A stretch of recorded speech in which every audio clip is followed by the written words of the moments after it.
Lucas 18, a partir do versículo 10. Dois homens subiram ao templo a orar, um fariseu e o outro publicano.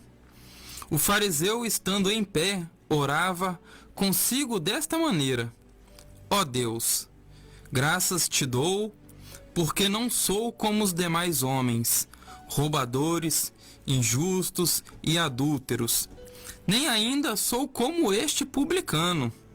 Jejuo 2 vezes na semana e dou os dízimos de tudo quanto possuo. O publicano, porém, estando em pé, de longe, nem ainda queria levantar os olhos ao céu, mas batia no peito dizendo: Ó Deus, tem misericórdia de mim, pecador. Digo-vos que este desceu justificado para a sua casa, e não aquele, porque qualquer que a si mesmo se exalta, será humilhado, e qualquer que a si mesmo se humilha, será exaltado. Aleluia. Essa passagem, ela fala sobre duas pessoas diferentes que oraram ao Senhor. Ninguém é igual a ninguém, todos nós temos algumas diferenças, por mais que temos a mesma crença, por mais que temos uma ideologia parecida, mas ninguém é igual a ninguém. Pode até ser gêmeos, mas ninguém é idêntico ao outro, no sentido de ter as próprias convicções, os próprios pensamentos, o temperamento. Cada um tem o seu jeito, tem o seu estilo e tem pensamentos diferentes. Desta maneira, nós temos aqui dois homens, um fariseu. O fariseu, na época de Jesus, era aquela pessoa que dedicava a sua vida desde criança ao estudo da palavra, ao estudo da Torá, ao estudo das profecias dos profetas.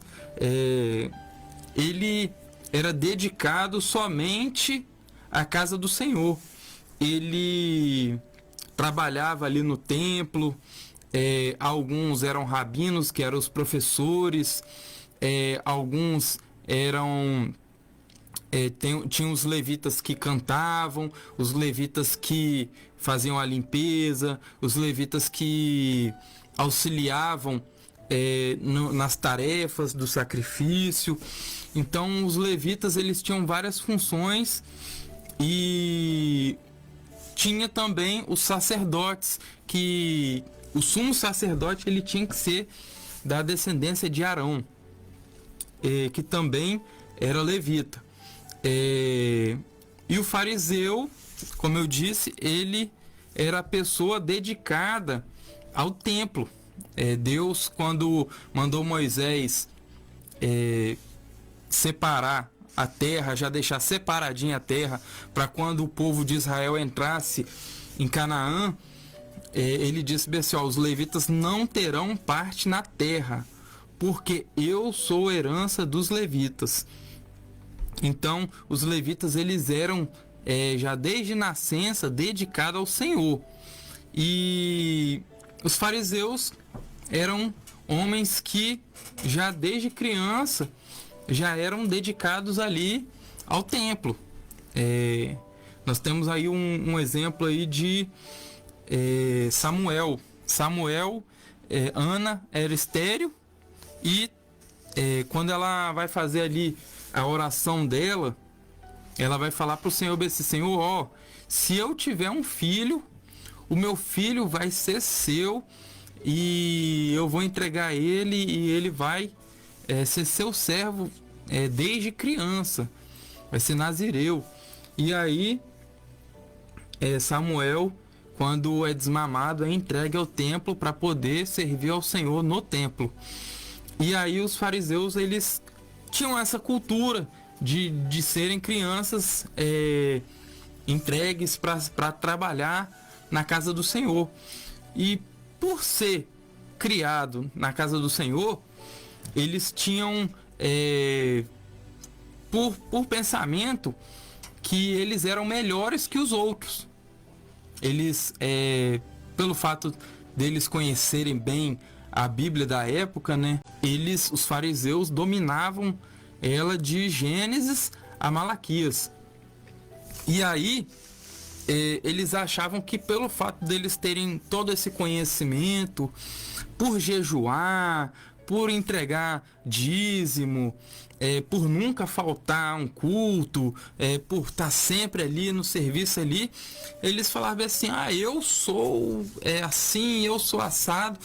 E na verdade, o ser humano em si não é nada, não é ninguém. Nós não somos, ninguém é melhor do que ninguém. Ninguém é melhor. Não é porque a pessoa ela trabalha ali na casa do Senhor que ela é melhor do que o outro. Não é porque ela faz a parte dela, ela é melhor do que o outro. Isso daí é mais que obrigação de um servo do Senhor. Como eu sempre falo, a nossa obrigação é ser justos, ser honesto e se dedicar ao Senhor. Isso daí é obrigação nossa, mas isso não faz de nós melhor do que ninguém. Isso não faz de nós pisar em outras pessoas. E aí ele vai olhar para o lado dele, vai ver um publicano. Já o publicano, o que era um publicano? O publicano, ele era um judeu que trabalhava para os romanos, coletando impostos.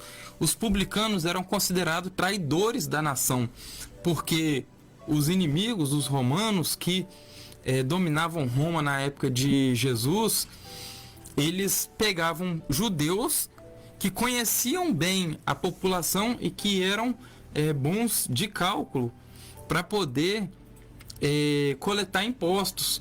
Porque, um exemplo, um judeu que conhece um pescador, ele vai saber a quantia exata que aquele pescador tira por semana, ou tira por mês, ou por um certo período, quanto que ele tem que pagar de imposto para Roma.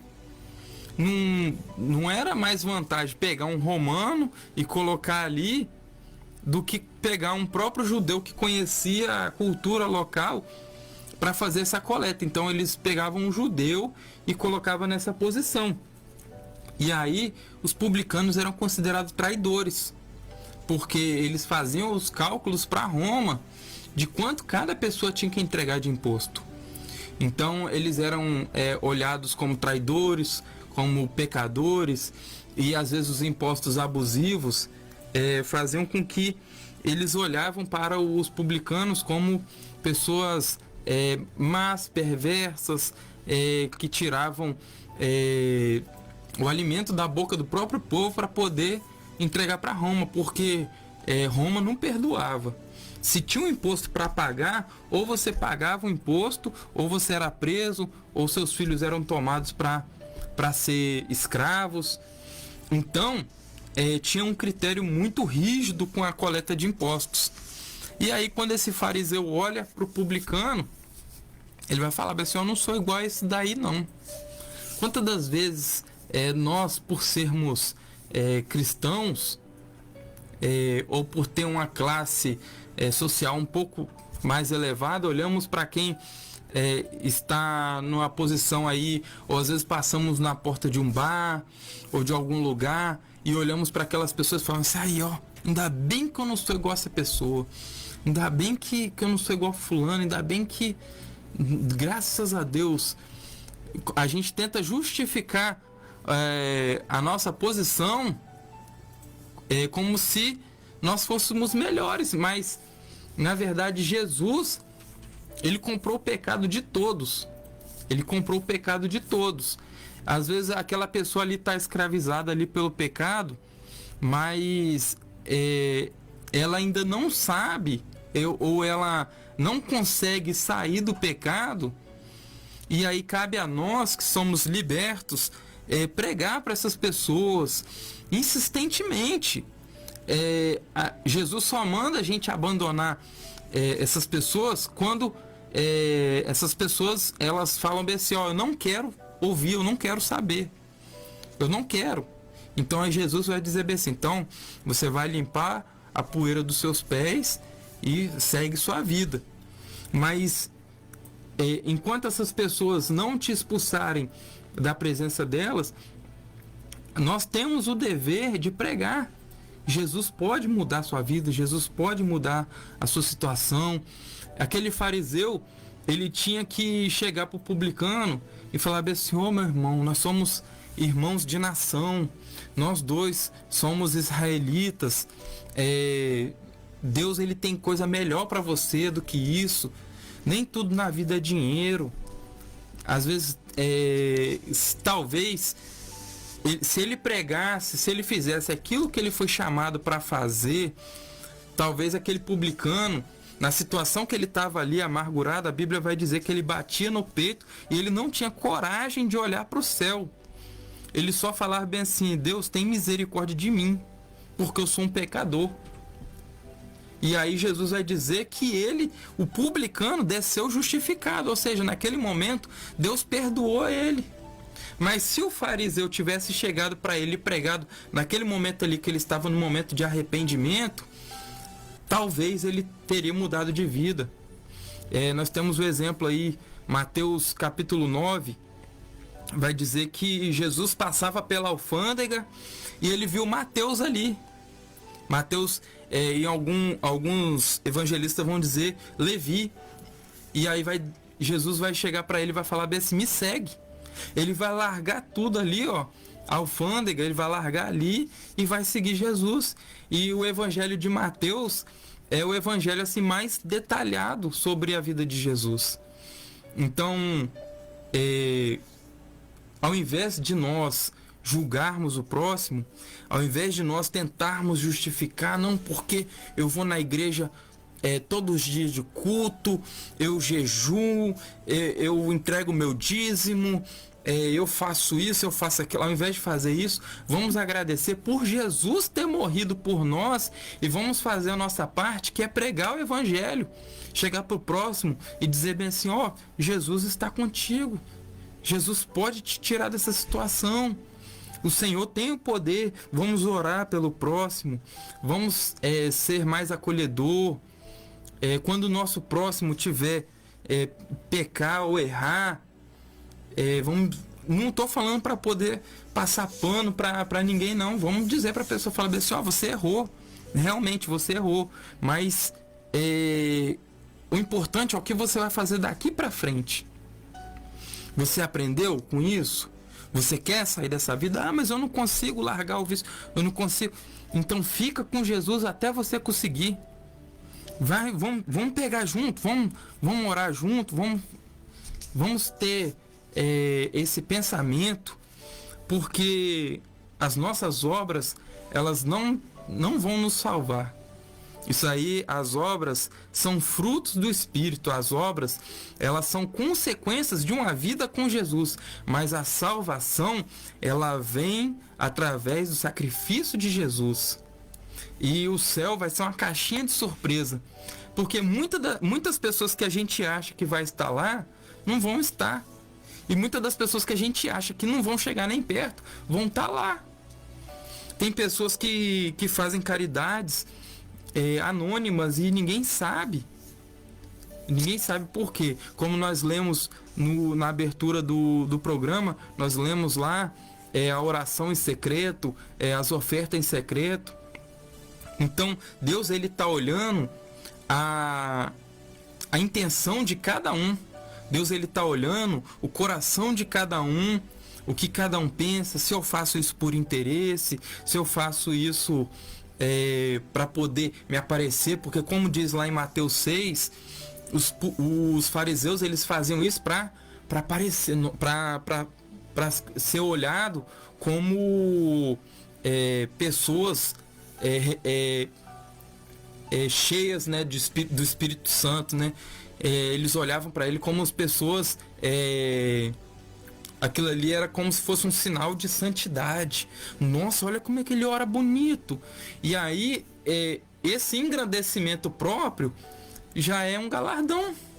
então você já está recebendo seu galardão aqui na terra mesmo. Porque as pessoas olham para você e vê as suas obras, fala assim, nossa, como ele ora bonito, nossa, mas como ele fala bonito, nossa, como ele é uma pessoa tão caridosa. Então isso daí você já está recebendo seu galardão aqui mesmo. E aqueles que fazem secreto, quando chegar no céu, vai ter um galardão maior. Então a gente não deve olhar com os nossos olhos carnais. A gente tem que olhar com olhos espirituais, porque às vezes é igual uma manga. Você olha para a manga assim, nossa, mas que manga bonita. Quando você corta ela para poder chupar a manga, você vê por dentro ela tá podre, tá preta. Então assim, às vezes é só uma capa por fora, engana muita gente. Por fora ali aquela maçã ali tá bonita, nossa. Mas quando você morde, você já sente o gosto ruim na boca. Então não vamos olhar a aparência, porque a aparência é só uma carcaça. Às vezes o vaso por fora é bonito, mas está vazio por dentro. Às vezes a pessoa, ela fala assim, não, porque eu oro toda madrugada, eu jejuo tantas vezes por semana, e eu faço isso, eu não falto um culto, eu tô sempre orando, e quando vai orar, aquela oração que chega a abalar as estruturas do lugar, mas é só aquilo ali e acabou. Às vezes dá uma pirueta, alguma coisa assim, nossa, mas é só teatro. Então vamos olhar para o próximo com amor, com carinho, porque às vezes aquela pessoa que a gente acha que ela é a pior, às vezes ela tá buscando libertação, arrependimento, e Deus tá olhando para ela. E às vezes Deus olha para ela e olha para você julgando ela, Deus vai dizer bem assim, não, essa pessoa aqui é a que precisa de mim. E Jesus muitas das vezes sentava na mesa com prostitutas, com publicanos, com pecadores, e os fariseus falavam assim, mas por que você faz isso? Aí Jesus falava assim, mas são eles que precisam de mim. A palavra do Senhor vai dizer que ele sente mais prazer em um pecador que se arrepende do que 99 justos que não precisam de arrependimento. Então vamos reconhecer que somos fracos, somos falhos, precisamos sempre melhorar. Amém? Vamos orar. Senhor Deus eterno Pai, Pai de nosso Senhor e Salvador Jesus Cristo, meu Deus, queremos te agradecer, ó Pai, pelo programa de hoje, Senhor. Toma, meu Pai, cada um em tuas mãos, ó Pai. Que o Senhor venha estar conosco, meu Deus. Toma também, meu Pai, os dirigentes dessa rádio, Senhor. Toma a igreja presbiteriana na sua mão, Senhor. Abençoa cada um, ó Pai. Toma cada ouvinte, cada telespectador, Senhor, que está pelo Facebook. Fica conosco, ó Pai. Fica conosco. Pode tirar tudo, meu Deus, mas não tire nosso nome do livro da vida e nem a tua presença de nós, Senhor. Assim oramos e te agradecemos em nome de Jesus. Amém e amém.